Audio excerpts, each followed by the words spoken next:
My name is Jacob Riis, and I was born on May 3rd, 1849 in Rib, Denmark. I lived in Denmark until 1870 when I immigrated to America. When I arrived in America, it was very difficult for me to make a living. I was unable to find a steady job and I lived in low-rent tenants in New York City.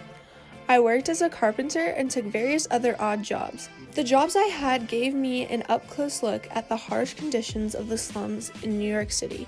In 1877, I started working as a police reporter for the New York Tribune, covering New York's Lower East Side and finally gaining a footing in journalism. I was moved by what I saw in the neighborhood and felt I needed to do something about it. I started teaching myself to use flash photography, a relatively new innovation at the time, to document the living conditions in the Lower East Side. My pictures showed the public how truly difficult it was to be living in these slums, opening their eyes to the real problems the lower class faced daily. In 1890, I published my book titled How the Other Half Lives. The book challenged standard assumptions that the poor were morally corrupt.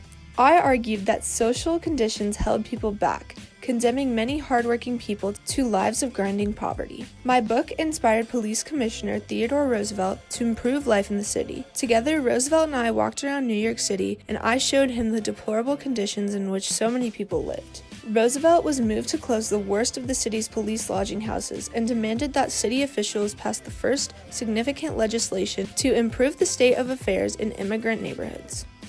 My work set in motion an activist legacy linking photojournalism with reform. Through photography, I finally showed the upper class the issues in the slums of the city that were otherwise ignored. I gave the poor a voice when they didn't have one, forcing a change in society. I continued to work towards reform of the cities up until my death in 1914.